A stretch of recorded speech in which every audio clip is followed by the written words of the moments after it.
This is the Atari 8-Bit Podcast.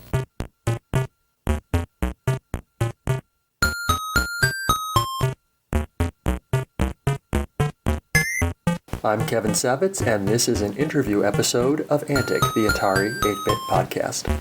Michael Katz is a video games industry pioneer.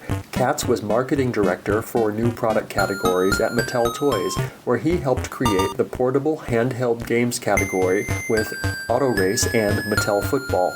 And he was vice president of marketing at Coleco, where he worked on ColecoVision and the Coleco tabletop arcade game line. Then he was president at Epyx, where he oversaw the release of 3 hits for the Atari 8-bit computers, Pitstop, Jumpman, and Summer Games. He left Epyx for Atari, where he was head of the short-lived Entertainment Electronics division. What's electronic entertainment? Think hardware toys like Teddy Ruxpin and laser tag. Later, he was president of Sega Entertainment, where he oversaw the launch of the Sega Genesis. I conducted this interview on February 27, 2015. My main position at Atari and everywhere else was video games, not computers. I wasn't particularly well versed in them. I'm not an engineer, and I wasn't that interested. But when I joined Atari, I agreed to do sales and marketing of the of the computer division, in exchange for running 2 other divisions, the video game division, which of course I have a fondness for, and another one that was called Entertainment Electronics, which was new and which I told Jack Trammell I wanted Atari to do. It was sort of like trying to become a more successful and more profitable Worlds of Wonder, if you remember Teddy Ruxpin and laser tag. So my main interest in joining Atari when I left Epyx was really in building that division, which never really happened because Jack was not committed to providing the money and the manpower, even though he indicated that he might be. Nothing's ever assured with him. So in the meantime, I started out helping with computers, but mainly personally interested in video games and the new division. And after a while, maybe 6 months of my 3.5 years or whatever it was, we both decided that there should be a separate computer guy and computer sales and marketing guy, and I would just concentrate on the 2 other areas. But maybe I can help you, so ask me any question. I bet you'll have interesting things to say. We might straggle away from Atari 8-bits quite a bit, but it'll still be good. So I noticed you started at Mattel as the first item in your little resume here. Were you doing like the handheld football, that sort of those things? Or? I actually started my career after business school with Lever Brothers, so I have a consumer packaged goods, grocery products background. My first toy industry job when I switched over was with Mattel, and I was in charge of new product categories, which meant getting Mattel into categories that they had never tried before within the area of toys and games, or in getting them successfully into categories where they had not made any headroads, like trucks, like traditional games, and several other categories. But that included completely new categories, and I worked with different preliminary design groups. Preliminary design was Mattel's word for internal inventors, game and toy and doll inventors. And so I worked with whatever group was appropriate for my categories that I was trying to bring back or start. And there was a group that was responsible for electronics, and that was run by a guy named Richard Chang. And at one point in the early days of my tenure, when I was sort of enamored with the first handheld calculators, which, were a rage back in those days, and everyone had to have their little handheld, LED or LCD calculator. Sure. I said to Richard, can't we design a game line based on this technology and based on the size of the product and basically start, a new category. So he came back with a prototype, which was a breadboard of, LEDs vertically going up and down, and you were one LED. This was before any of it was themed.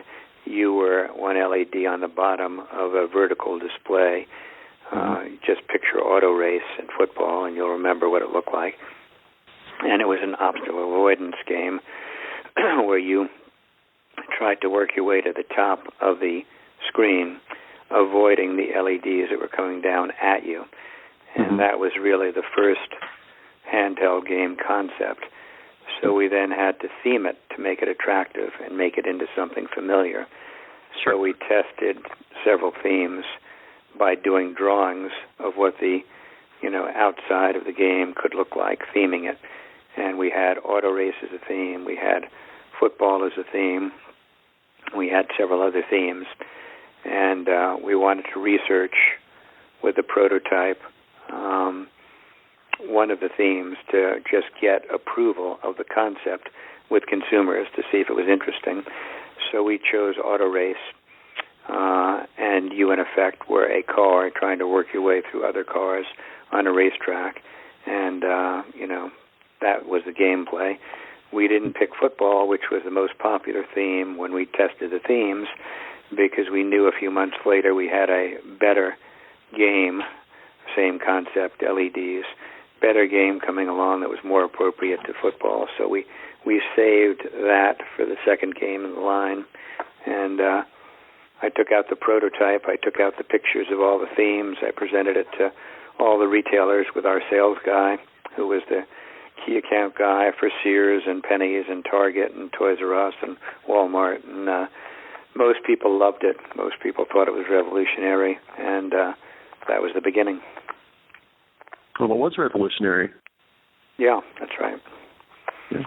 Then, ironically, I went on to Coleco, and they had been competing, with their electronic quarterback and the head-to-head line.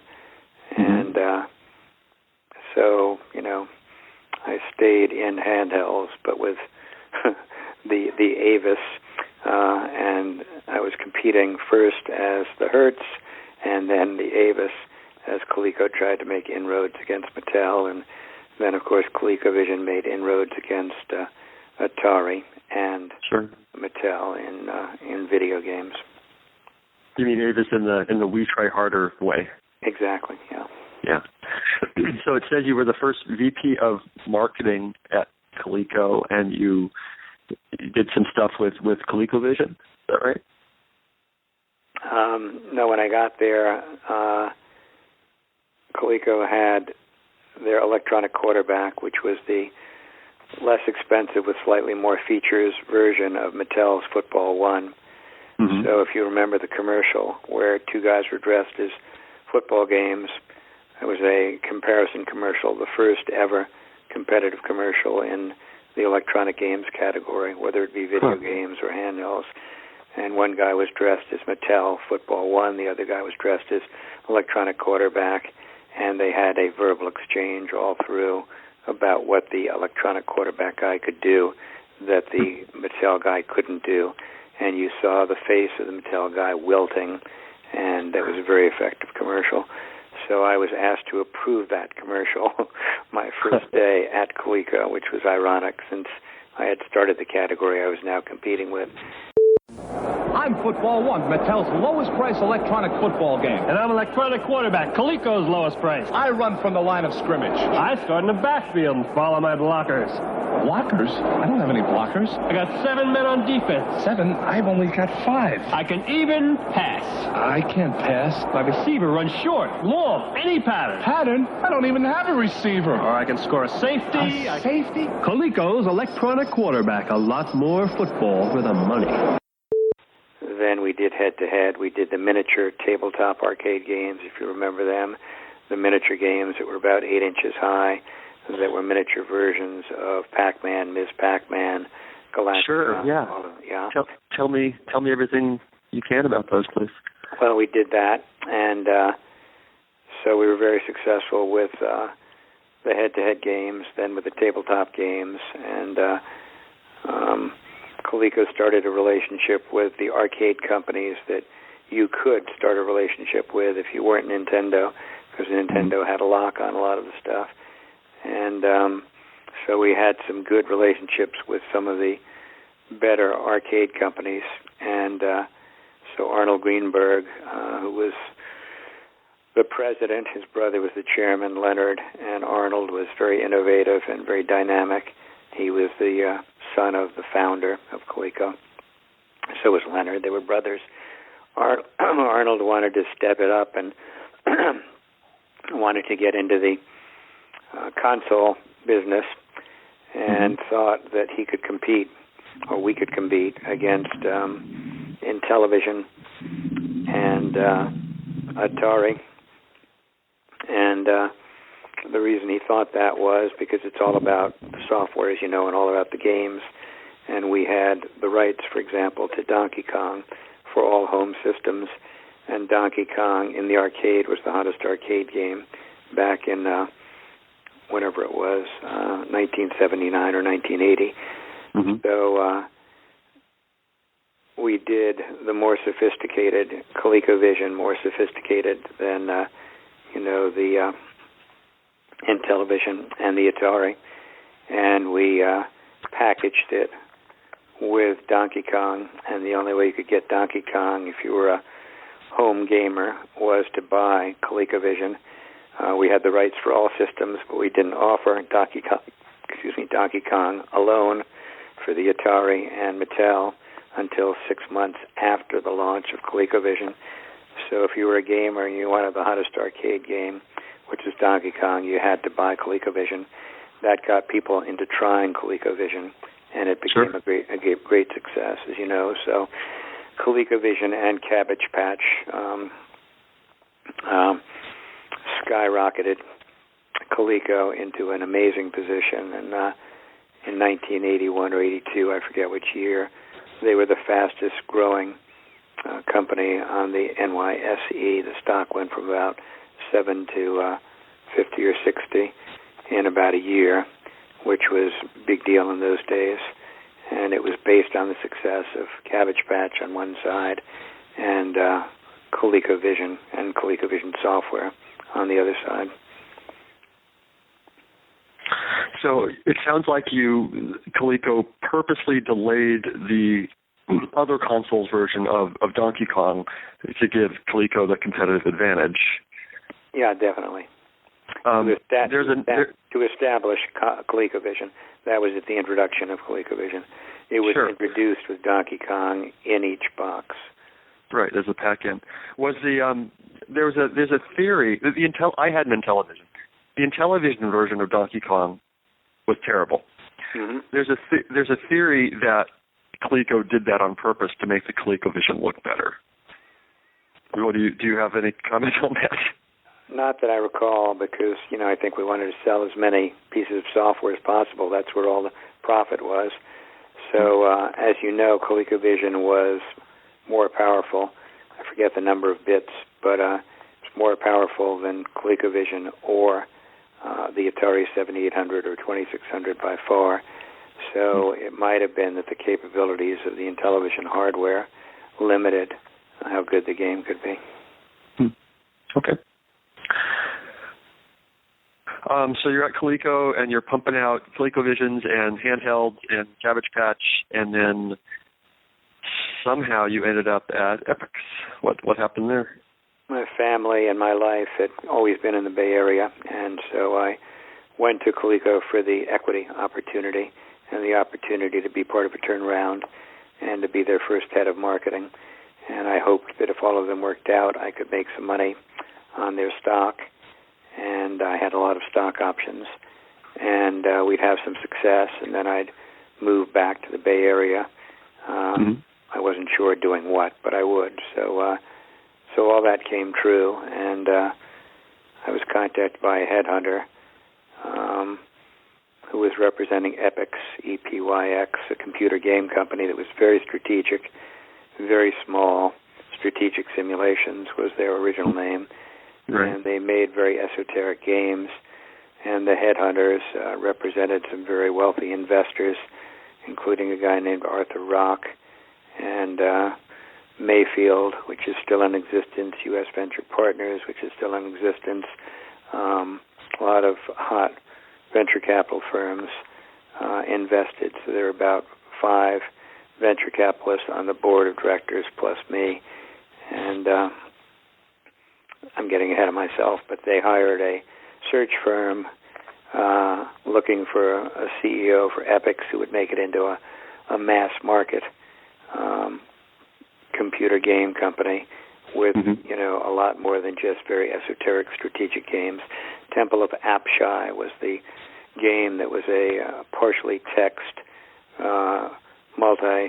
multiplayer role-playing game, multi-massive in those days.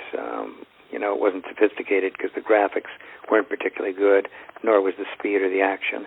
But that was what the company had built their reputation on. They had the game on the Apple. They had the game on the C64. They had it on IBM. And Jim Connolly was a guy who was a very techy, geeky, nerdy founder of the company. He founded it. He needed money. He went to the venture guys, and they gave him some money under the condition that he, get a CEO in there or okay the fact that they were going to get a CEO who would make it into a mass market company. So they were losing money. It was, what was it? It was about a $2 million company, losing about $500,000 a year. And so I took the opportunity. It followed my career path of getting back to the Bay Area, becoming CEO of a company, having a lot of stock, and in the category that I knew. And that was when video games were in the shitter. Computer games were starting. We competed with Electronic Arts, Datasoft, Datamost, Microprose, all those guys. And in the first 9 months, we went from the $1.5 million to $7.5 million and made a profit by introducing all kinds of new categories. Action strategy, witnessed or characterized by a game called, what was it? It was an auto race game that I had the concept for. It was a game, the whole positioning was action strategy games. We wanted to take the history of Epyx, which was strategy, but add action. So every game in every category had to have a combination of action to make it popular with the masses and strategy to keep a relationship with the original Epyx. So in this auto race game, you had to determine when you would go into the pits to gas up and change your tires, because that was the strategic element, and that was going to take time. And if you didn't do that, you might run out of gas or have your tires go on the course, you'd lose. So that was the first representation of an action strategy game. Could you win? Could you get around the track, beating everyone, and still have gas and a tire? Was it Pitstop? Pitstop, that's right. Thank you. All right. And so, as you know, you went into the pits, and your cursor went on the pit crew, and you actually operated the pit crew. I thought it was really a pretty neat game. And we changed the packaging. We changed the logo for the company. The Thinker with a joystick became symbolic of action strategy. Strategy for the Thinker, the joystick in his hand, if you remember the black and gold packaging. And it was, pretty successful. So I stayed there for a few years. The board didn't want to do other things other than computer games. I wanted to do other things because that was boring to me. And what did you want to do? Wanted to do the entertainment electronic stuff that I thought, there was a big market for, and the only people who had tried doing it basically were Worlds of Wonder, and because it wasn't too well managed financially, they only had the 2 hits, but they got a lot of attention, as you know. So when Jack Trammell came to me and asked about my running the video game division of Atari, I knew him and his sons, and do the other things too. I said yes, as long as you start an entertainment electronics division. And before we move on to Atari, I don't want to move. I'm not ready to move past Epyx yet. If we can hang there for a minute. Can you? I'd like to know. First of all, I want to thank you for Jumpman. Man, Jumpman is my favorite game of all time. Yeah. Okay. You're welcome. That was also representative of the new strategy, and a guy named Randy Glover, who was an independent developer for us, developed that game. So that and Pitstop were the two, I guess, highest volume games when we did the repositioning. Are there anything? What did you try that I don't know? What did you try that didn't work? I'm sorry, that isn't true. We acquired Bob Brown's company, which one of our investors had invested in. I forget what the name of it was. Star Path, I think the name of it was. And Star Path was 5 or 6 damn good game programmers who had worked for Bob Brown, who was the head of engineering at Atari, in the computer division or the video game, I forget which one. Very good guy. We acquired his company, and I took a look at all their inventory, and they had a half-finished game which was based on a lot of events, and they were sports events, track and field events, basically. And since a year and a half later it was going to be an Olympic year, we said, that's great. Let's make this game based on the upcoming Olympics. Let's put as many events in it as you can, allow you to pick your country, have national anthems, so it's a multi-game within a game, computer game, and build in good value, good play value too, and that became Summer Games. So Summer Games, Pitstop, and Jumpman were the big successes, and then of course Summer Games became California Games and Winter Games and all that, and became long-term the biggest franchise for Epyx. As CEO, were you concerned about piracy, or were you just more concerned about coming out with new categories, new games? I'm not concerned about piracy at all because,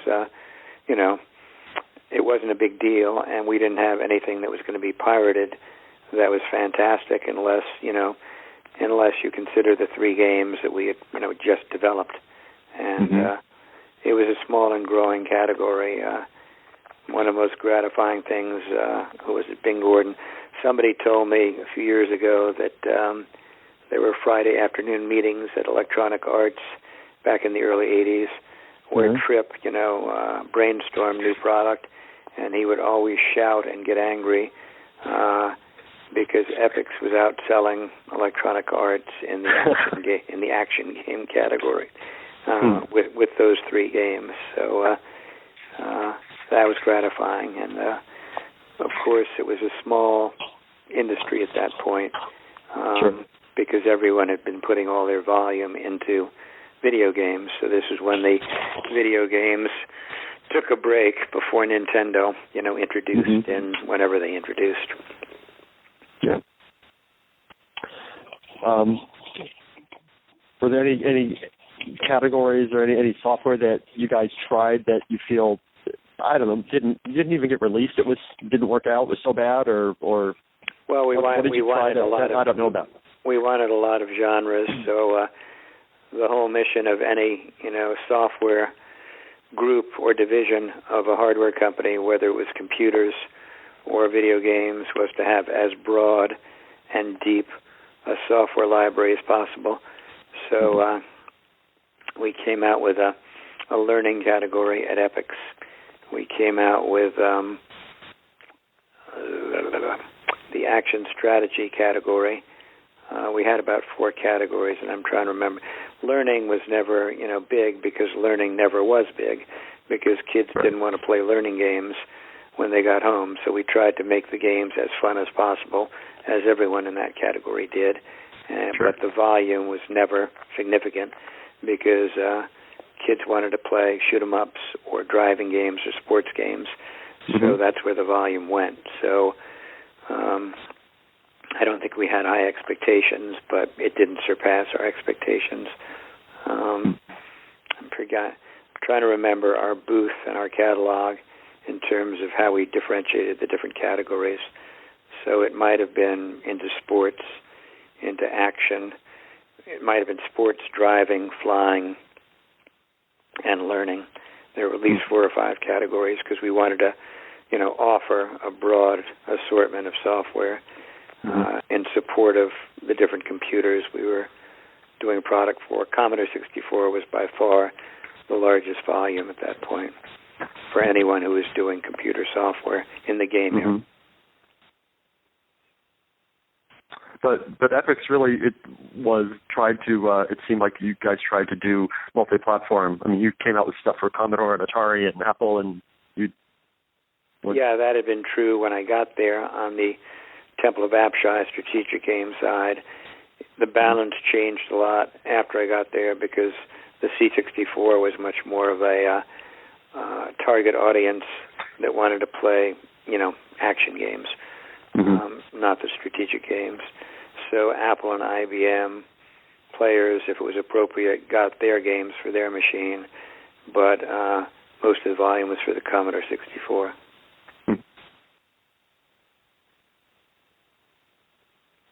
Okay, so you're humming along at Epyx, and then you left because Jack asked for you specifically to come over?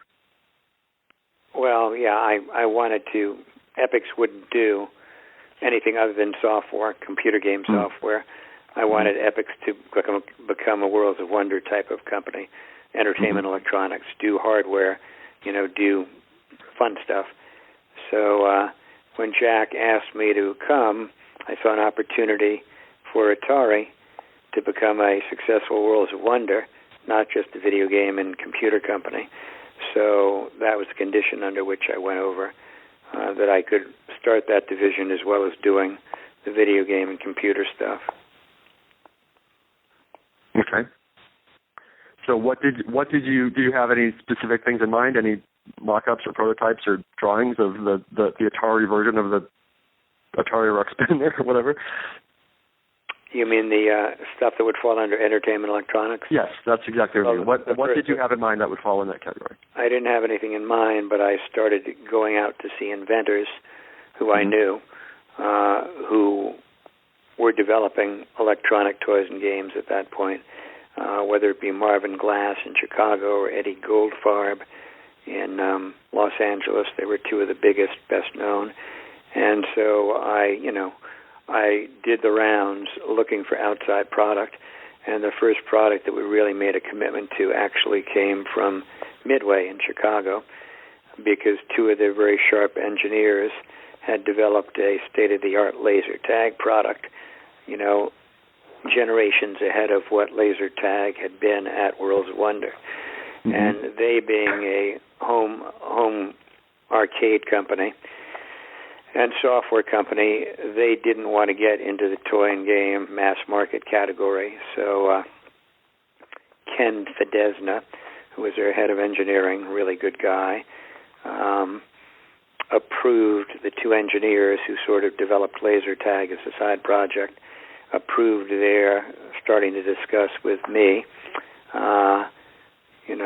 licensing the product to Atari.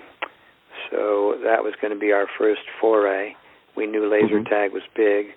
We knew that, 3 years after Worlds of Wonder had stopped basically supporting it, there was room for a new, much better, state-of-the-art laser tag product. So Jack pretended to be interested until about 4 months before Christmas, because they had the product pretty much done. He pulled the plug and said he was not going to support marketing or manufacturing of the product. So we made some enemies of some people that were friends, the Midway guys, and they were sort of up a creek because they couldn't sell the product for that Christmas to anyone else because there wasn't any time for anyone to make presentations to retailers and do all the marketing. So, why do you think Jack changed his mind? Other than I'm not sure he changed his mind. I think maybe he never was going to support the new division, but wanted me to come and help with computers and video games. Right.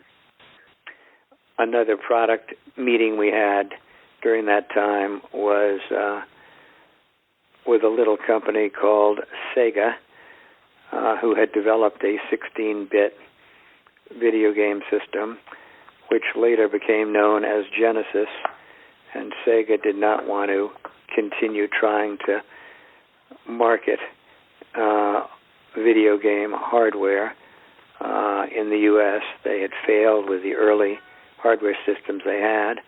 Mm-hmm. So, because of my relationship with Dave Rosen, who is the vice chairman and headquartered in the U.S., he came to me and we started pursuing the idea of Atari taking over as their 16-bit system, the Genesis, and getting back big into the video game market, mm-hmm. which would have been great because Sega succeeded, obviously, with Genesis. Sure. Atari could have had it, and it would have been a natural progression from Atari's history to being number one with a 16-bit system. So at the last minute in the conversations, Jack said no because he thought the money that Sega was asking for in terms of upfront and royalty was too much. Mm-hmm. Hmm.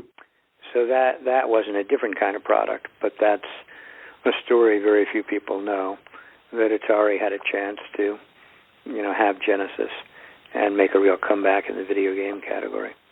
Wow. So instead they came up with go ahead. Jack's attempt was he thought that you could have a low-end computer product, just like at Commodore with 64, and a high-end video game, and you could put the two together and call it the XE game system and promote it as the most powerful low-end popular computer like the Commodore 64 and the most sophisticated game system because it was 16-bit. So right. I don't know if you recall, but it never really made it to market. The reason was that research indicated that nobody believed that one product could be both the best low-end computer and the best game system. And, of right. course, a game system to succeed has to have the best software. And because of Jack's reputation, we always had a very difficult time getting independent game developers to develop software for any Atari product because they were afraid they weren't going to get their royalty money.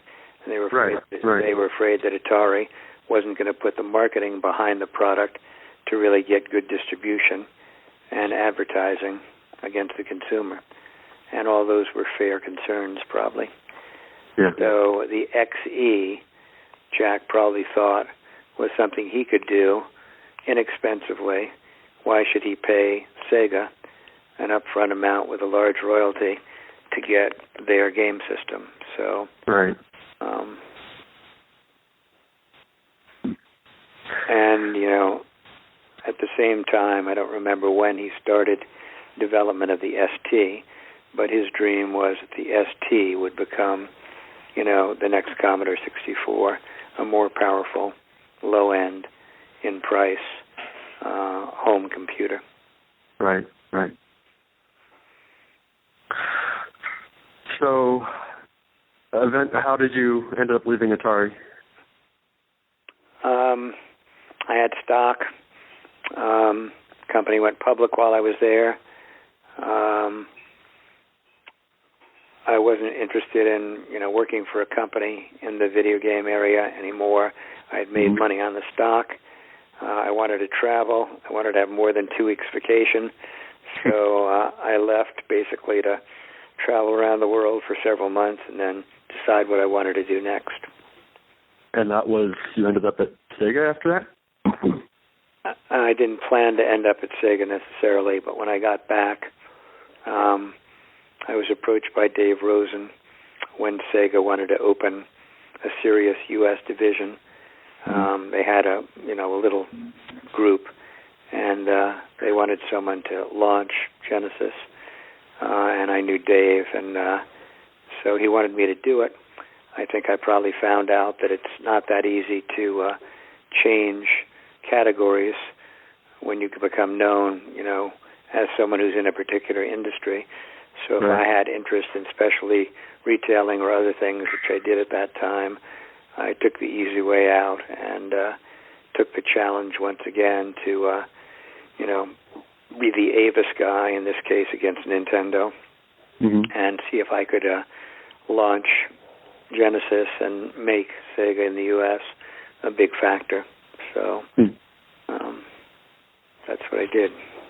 Not many people seem to know, even though I've told people about this when they've been writing articles or books, that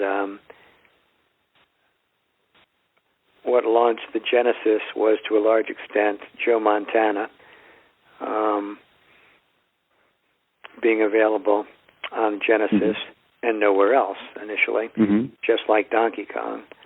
And so we got an exclusive with Joe Montana. I had to fight to get him as a character license, and he got about $1.3 million up front and a royalty, and he ended up earning about $4 million when I had to fight just to get the Japanese to sign him up because they thought he was asking for much too much.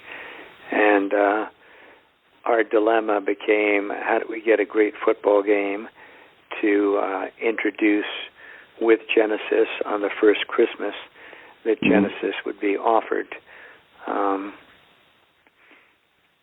maybe it was the second Christmas, but I think it was when we did the serious launch of the Genesis. So we didn't have any internal group that was terrific at sports games at that point, and it was getting late in the game, so we knew that Mediagenic, which had been Activision, run by a guy named Bruce Davis, had a football game that looked good because we looked at the prototype, which was only about 2 or 3 months in development, and we contracted Mediagenic to finish the football game in time to make it Joe Montana and have it out in October in time for Christmas. Well, they deceived us, and we probably didn't supervise and manage the effort well enough, so we let ourselves be deceived. And the game was way, way behind schedule. And there was all kinds of internal politics going on within Mediagenic that was causing the designers to be pissed off at Bruce Davis. We found out very late in the game we weren't going to have it in time. Problem, here's Genesis ready to go. Here's Joe Montana. We didn't have a game that would be ready for the introduction. So it occurred to me that maybe Trip Hawkins had a backup game for Madden, and since he was a licensee of Genesis, maybe we could do a deal with him and buy his backup game, and maybe he didn't have to pay as much of a licensing fee, if any, to Sega for his Genesis product. So Trip, who I knew, said okay. They gave us their backup game. They finished it. And Joe Montana, first version, was actually developed by Electronic Arts. Interesting. And they're still pumping out Madden games every year. Oh, yeah. All right. Well, I guess I'm about done, unless you there's anything else about Atari. Well, I told you software. Nothing about 8-bit computers. Because they weren't being supported. Jack stopped offering them because he thought the ST computer would replace them. And, sure. Well, yeah. But you did plenty of. You guys pumped out plenty of Atari 8-bit stuff at Epyx. So. Yeah, and as you might recall, Coleco.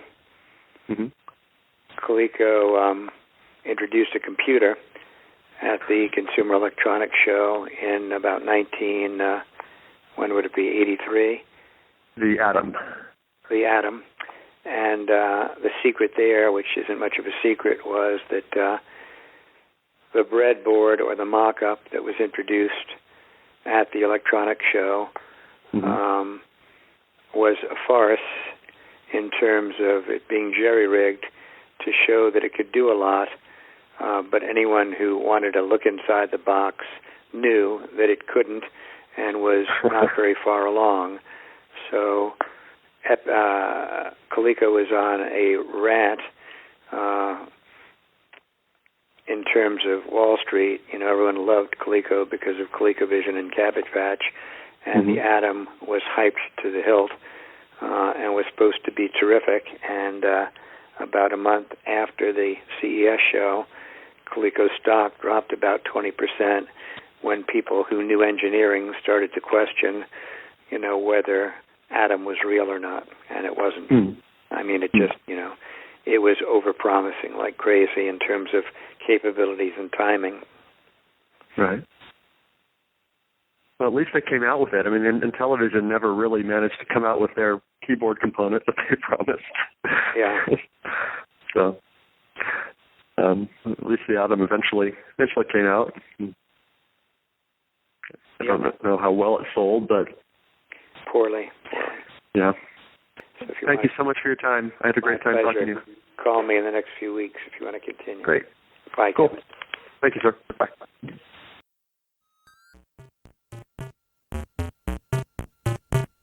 If you enjoy these interviews and would like to contribute something, I encourage you instead to donate to one of our favorite organizations, the Internet Archive, at archive.org. The Internet Archive is a nonprofit digital library with the stated mission of universal access to all knowledge. They've done incredible things to preserve computer history, including hosting thousands of programs in an in-browser Atari emulator, creating the Wayback Machine, and offering full-page scans of countless Atari computer books and magazines. Make your tax-deductible contribution at archive.org/donate.